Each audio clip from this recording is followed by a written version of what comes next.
Work for a bank. I work for a bank, which I, I'm not going to mention, but I work for a bank that didn't take any of the bank sort of help money. We were one of the only banks that didn't take TARP funding, and I'm proud of that because I work for a financial institution that didn't have to take TARP money. I wish there were more major banks that didn't have to take that TARP money.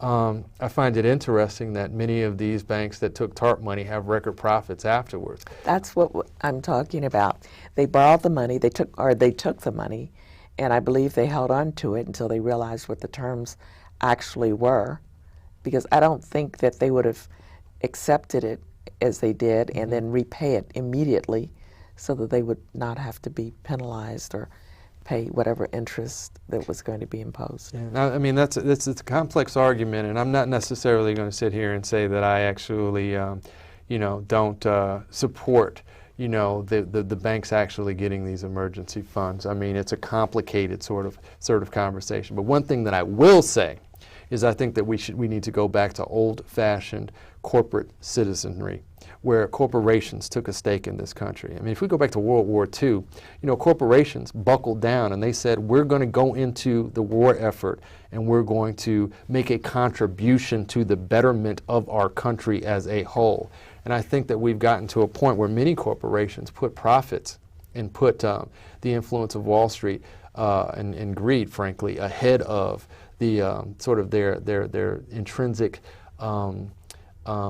core of doing something good for the country that they're based in. I mean, come on. Do you feel that the minimum wage that's offered now is sufficient? No. What would you do as congressman? Especially in New York City. I think that we've got to start paying people better. And at the same time, the responsibility for individuals is to make sure that they actually continue to try and better themselves because there are opportunities that are presented to them.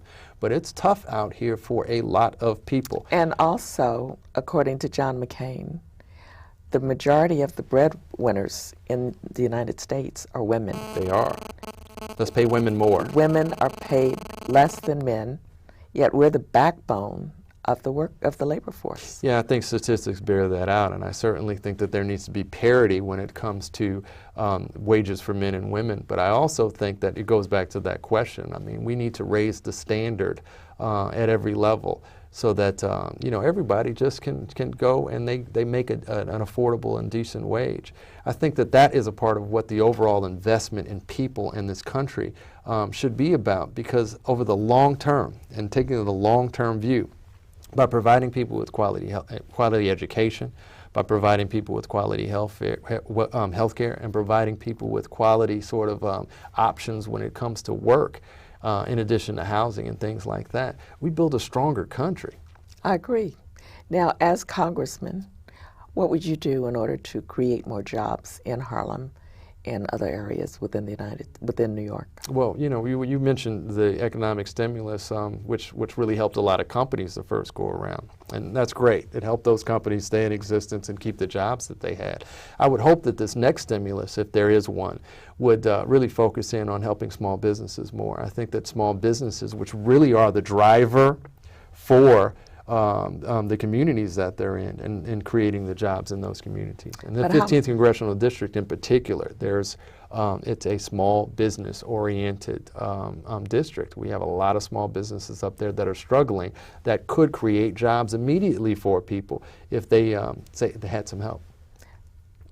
So that's what you would do as congressman. You would help I would try and influence resources and legislation that would impact investment in small businesses around the country. How would you do that? Well, first and foremost, access to capital. We need to actually change the parameters of how banks actually infuse capital into the small business community, working with the SBA, the Small Business Administration, to actually change the parameters. And there is work that's being done right now on that. And I would hope to help that move along and provide those tweaks as we move forward to sort of make that better over time as we learn more and more about what's working and what's not working. Now, Vince, as a person, as a banker who wants to become a legislator, have you written any legislation? Not that you've maybe proposed to one of the other congressmen, but have you written or have you drafted any legislation? And if so, what is it? Yeah, over the course of the next 10 months, I mean, there's some ideas that we're working on to actually have sort of a basis on some legislation that I think makes sense. And but specifically, no, I haven't written legislation in office, but I have some legislative ideas that we're going to be introducing over the campaign. There's some work that we're doing around education, and an idea to create educational empowerment zones, which would infuse resources into distressed districts that need some extra help to raise the level of education for folks. I think that it's tailor-made for an administration that's friendly to education. And I think that the work that they're doing around that would be enhanced by some of these things, if they're not already sort of, that there's not already legislation that they have in mind that's out there that I could be supportive of. I also think that you know, there is legislation out there that is being written that I could add sort of my insight to and influence to around that small business community that we really need to work with. And small businesses, and let's not forget not-for-profits, which are really one of the economic drivers out here. Now, when you speak about small business, one thing that comes to mind, which I don't feel that's necessarily healthy to children as well as adults, because we live in a very obese society, and that's fast food restaurants. There's a plethora of fast food restaurants, and I just don't think that that's something that, if I were spending my tax monies, my tax dollars, that I'd want to invest in. What are your feelings on that? You know, I agree with that 100%, and I don't think it's just as easy as vilifying the fast food restaurants. And of course, but you know, there's certain choices that we make, and there's certain lack of choices that happen in certain communities where people are sort of forced to go to fast food restaurants because that's an inexpensive way to feed their families. I think that there needs to be a conversation about having more options available to people, and the education that goes into understanding what people are putting into their bodies. We need to put some time, some resource, and some energy into the healthcare discussion about preventative medicine and preventative care and healthy lifestyles, so that people aren't as compelled to go to the fast food restaurant and eat all the meals that they have that week at the fast food place. Well, actually, I'll tell you, some of these... I like a cheeseburger occasionally, but I'm not going to eat one every day. These fast food restaurants have raised their prices because I've heard people talk about it.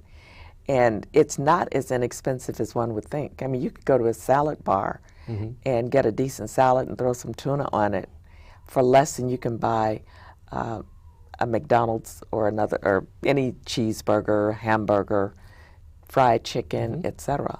Many people are not socialized to even understand that, or they don't have access to a salad bar. I know a lot of people who don't have access to a salad bar that live in our district, and it would be great if we had salad bars, you know, on every block so that people had a choice, or as many salad bars as we had McDonald's, but we don't. So it's a matter of actually evening the playing field so that people have choices again. Because like I said, I enjoy a McDonald's hamburger occasionally. I just don't want to eat every meal there. But I also have access to, you know, at least on my few block radius, a very good, you know, place where I can get a salad occasionally. But when empowering people to want to start businesses, small businesses, for example, would you have would you consider perhaps offering these alternatives?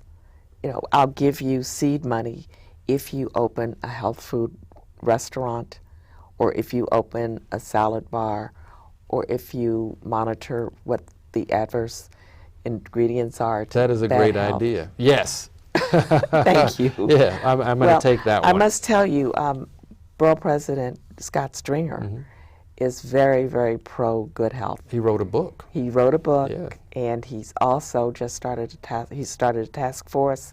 And in fact, I received an email not long ago asking if I would join the crowd of people who want to see that our children, our families are eating healthy, because so many people are not.